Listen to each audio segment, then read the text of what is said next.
មកដល់ពេលវេលាស្មើនេះគឺម៉ោងប្រហែលជា7 8 9 ទឹកចឹងខ្ញុំបានមកហៅងាវទៀតហើយតើមុនមកខ្ញុំសាតែអត់បានឆោតវីដេអូនេះសង្ឃឹមថាខ្ញុំហៅងាវបានឆោតដើម្បីយកទៅអាំងហូបឥឡូវធ្វើដំណើរទៅក្នុងភ័យរបស់គ្នាដើម្បីហៅងាវព្រោះអាកាសធាតុថ្ងៃនេះគឺត្រជាក់មែនទែនគឺទីមេទេមិនសូវមានពន្លឺថ្ងៃទេតែមើលទៅត្រជាក់ហើយអមជាមួយនឹងព្រៃឈើរខៀវស្ងាត់ទៀតវាខ្យល់បរិសុទ្ធទៀតគឺអេមែនទេឥឡូវយើងមករងងាវទាំងអស់គ្នាចឹងហើយសិនបងប្អូនមកលេងទីនេះអីតំបន់នេះអីគឺខែនេះគឺសវងងាវមែនទេហើយងាវឆ្ងាញ់មែនទេគឺវាមានជាតិវាអត់ប្រៃដូចតែខែប្រាំងអញ្ចឹងទេខែនេះក្តៅអញ្ចឹងទៅគឺវាប្រៃទឹកតាមទឹកសមុទ្រដែរទឹកសមុទ្រប្រៃទៅងាវក៏វាប្រៃចឹងដែរចឹងបើខែនេះធ្លាក់ភ្លៀងចឹងទៅងាវហូបទៅអត់សល់ប្រៃហើយមានជាតិទៀតឆ្ងាញ់ទៀតចឹងសង្ឃឹមថាបងប្អូនមកលេងនៅតំបន់នេះកុំភ្លេចហៅងាវទាំងអស់គ្នាយើងកុំខ្លាចប្រឡាក់ក្នុងចោះភក់ចុះអីខ្លាចប្រឡាក់ទៅយើងអត់ធានចូលលោកងាវចឹងទៅវាពិបាកតិចចឹងហើយរបស់ខ្ញុំតនៃវិការវាខ្ញុំអត់ខ្លាចប្រឡាក់ទេខ្ញុំមកឆ្លៀតមកងាវដើម្បីអាំងហូបព្រោះនេះរបស់ស្វះពីធម្មជាតិចឹងបើសិនជាយើងហៅបានឆោតនោះបានទៅយើងមានអារម្មណ៍ថារំភើប take order ពេលដែលបានហៅរបស់ដែលហៅដល់ផ្ទាល់ដៃខ្លួនឯងគឺញ៉ាំទៅគឺមានជាតិមែនទេឥឡូវខ្ញុំថតទីតាំងដែលបងប្អូនធ្វើមកចង់ហៅងាវវាស្ថិតនៅចិត្តសហគមន៍ហើយងាវមិនសូវធំទេតិចតួចល្មមអីទេចិត្តសហគមន៍ទាំងសកែសុខទុក្ខជួខាងពោតយើងទៅជាប់នៅមានព្រៃឈើក្រាស់មកទៅគេជិះទុកទៅកន្លែងនេះសួរគេនៅហ្នឹងទៅចង់ហៅងាវអីតែគេថាបងជូនខ្ញុំទៅហៅងាវអញ្ចឹងទៅហើយហៅជាក្រុមទៅគឺបានច្រើនព្រោះខ្ញុំហៅជាក្រុមដែរតែខ្ញុំឆ្លៀតមកតែឯងមកផ្លេតនៅឲ្យថតវីដេអូឲ្យបងប្អូនមើលពេលខ្លះខ្ញុំទៅជាក្រុមដែរហ្នឹង3 4នាក់អញ្ចឹងទៅ2នាក់ទៅខ្ញុំទៅដែរព្រោះថាងាវគឺសម្បូរក្នុងខែនេះអញ្ចឹងឥឡូវខ្ញុំបងហៅនេះងាវពេលឆាំយនៅប្លាគេហ្នឹងបងប្អូនឃើញទេងាវគឺអេមែនទេធំមែនទេមានជាតិឆ្ងាញ់ណាស់យកដាក់មីក៏បានអាំងក៏បានស្ងោរក៏បានស្ងោរហូបទឹកក៏ឆ្ងាញ់ដែរគឺរសជាតិវាខ្ញុំថែមផ្សំគ្រឿងទៅមកហើយសាច់របស់វាស្វិតហើយមានជាតិខប់ពី Oyster ប៉ុន្តែងាវមានជាតិផ្សេងទៅឆ្ងាញ់ចឹងហើយខ្ញុំថាវីដេអូមួយគ្លីបនេះជួយឲ្យបងប្អូនងាវជាមួយខ្ញុំចឹងហើយខ្ញុំថតវីដេអូឲ្យបងប្អូនមើលសិនឡើងទៅថតបលបានច្រើនតិចព្រោះពេលវេលាមកដល់ស្មើនេះបើសិនជាអត់ខំប្រឹងហៅទេគឺអត់បានងាវហូបទេ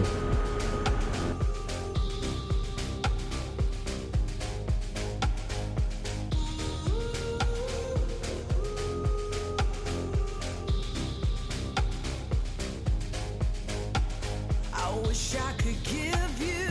up, but you're my new favorite drug. Enter into my blood, run with my toxic love. Look how you make me happy.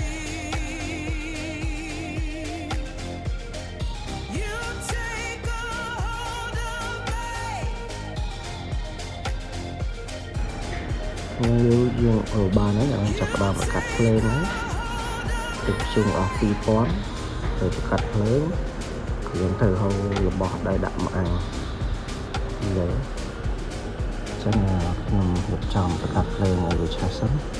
យើងរងឲ្យភ្លើងសិនដើម្បីដាក់ងាវអាំងចឹងខ្ញុំថតវីដេអូងាវដែលខ្ញុំហៅបានគឺចិត្តកន្លះឆាយដែរវាច្រើនដែរបងប្អូនឃើញគឺចិត្តកន្លះឆាយទៅទៀតយើងធ្វើការអាំងហូបយើងធ្វើការបុកអំបិលម្រេចជាមួយនឹងម្ទេសឲ្យហឹលឲ្យឆ្ងាញ់ជាជាតិយើងធ្វើការដាំបាយកន្លះឆ្នាំងដើម្បីហូបពីអ្នកមិត្តភក្តិខ្ញុំចឹងខ្ញុំថតវីដេអូទឹកទៀតពេលអាំងងាវឲ្យបងប្អូនមើលថាវាសាច់វាយ៉ាងម៉េចសាច់វាមើលទៅយើងទៅគួរចង់ញ៉ាំអត់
ចាំមើលបន្តិចទៀតពេលវាឆ្អិនវានឹងហើបមុខមកហើយចាំមើលសាច់វាឡើងនេះហើយនេះខ្ញុំអង្គុយមើលដែរខ្លាចតែខ្លោចទៅសាច់វាស្វិតអញ្ចឹងយើងត្រូវការមើលភ្លើងមើលពេលវាហើបមាត់មកយើងចាប់ផ្ដើមហូបទាំងអស់គ្នាបន្តិចទៀតមកហូបជាមួយពួកខ្ញុំគឺនិយាយទៅខែនេះវាសម្បូរចាំទៅខ្ញុំថតឲ្យបងប្អូនមើលតាំងពីការហូបតាំងពីការអាំងតាំងពីការហូបតែសាច់របៀបរបស់វានោះគឺដូចយ៉ាងម៉េចប៉ុន្តែតំបន់គេផ្សេងគេអត់ដឹងគេហៅក្រេទេតែពួកខ្ញុំនៅតំបន់ខាងកំពតនេះគឺភាសាខ្ញុំហៅងាវចំពោះក្រេប្រភេទខ្ញុំឈាមគេហៅទៅក្រេ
សាច់ដល់វាចាប់ផ្ដើមហើបហើយ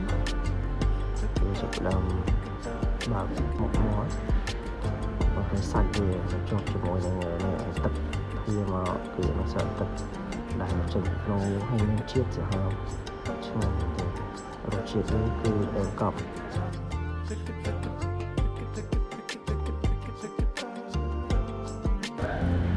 ខ្ញុំនិយាយទៅដល់បងប្អូនហើយឥឡូវខ្ញុំអង្គុយហូបទេ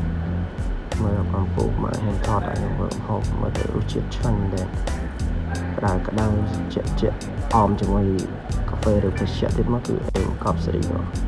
រសជាតិវាគឺឆ្ងាញ់ដែរហើយខ្ញុំភ្លក់ឲ្យបងប្អូនមើលទៅឆ្ងាញ់ជាតិសាហាវណាបងប្អូនហើយសង្ឃឹមថាបងប្អូនមកលេងកុំភ្លេចអូងាវទាំងអស់គ្នាបអត់ហូរទេមានតែយើងទិញទេងាវទិញទេគឺ1គីឡូ1500 1500ទិញទៅមកអាំងហូបទេហើយយើងខ្ជិលហូបជួលគេហូបក៏បានដែរបងប្អូនបើអត់យើងអត់ចង់ហូបតែយើងចង់ភ្លក់រសជាតិវាតែរសជាតិវាឆ្ងាញ់តែអេមកប់សេរីមក